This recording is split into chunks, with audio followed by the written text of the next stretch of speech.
Hi, my name is Dr. Ratheal. I'm an orthopedic surgeon that works out of New Braunfels, Texas. Originally from Lubbock and did all my training at Texas Tech at UMC. Did medical school there, did residency school there, so did a lot of training. Did my finish year fellowship in San Antonio in adult reconstruction. I take all patients from 2 to 102. Did my training, my residency training out in Lubbock, Texas at Texas Tech, which is adjoined to UMC there, University Medical Center.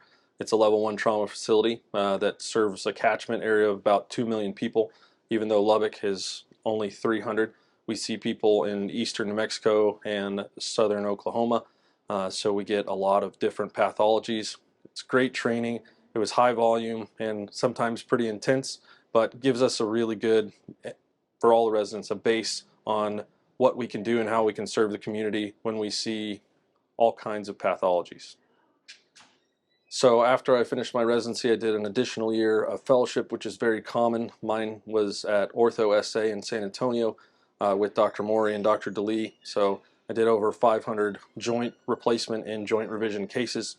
And so I was accredited with that extra year of specialty and really enjoy those somewhat difficult cases. I get the question a lot of, should we have come in sooner?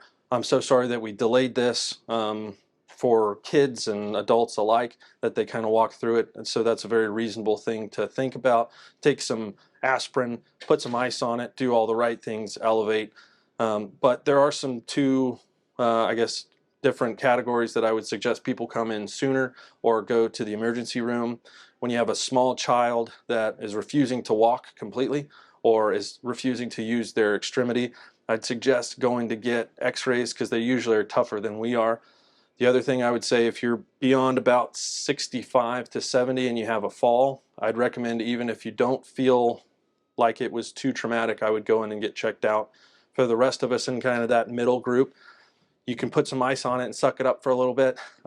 If it continues to bother you, then we'd be happy to see you. So we also get a lot of joint pain here in clinic, which makes sense because we're bone and joint surgeons. But people will have an idea about bone-on-bone arthritis or different types of issues. A lot of stuff can be parsed out with that, whether it's soft tissue or actually in the joint, which is helpful if you've done a lot of exams, and we have radiographs to further investigate that. For me, a lot of times I like to do kind of a tiered approach on joint pain. A lot of that starts with injections and physical therapy. That's kind of the standard across the board from our board of orthopedic surgeons.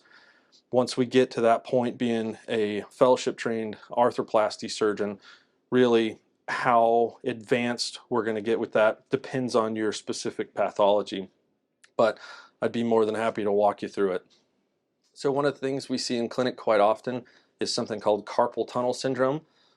People have this very frequently, and their hands can fall asleep at night or while they're driving.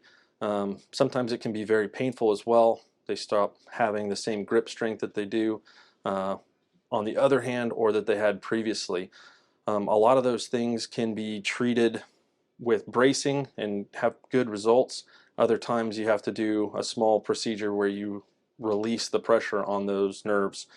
If that is the case, it's something certainly that we can handle on an outpatient procedure. It's not that scary, but it is something that we want to address quickly because time on compressed nerves is something that we don't get back. So in my spare time, I really enjoy hanging out with family. I have almost 6-year-old and an almost 1-year-old, so that's pretty much a handful most of the time, as long as my wife, who's a cardiologist here in town as well, lets me get out of the house. I love going golfing. That's kind of my big thing. And when I can't escape, I'll go and try and kill some critters. That's about it, though.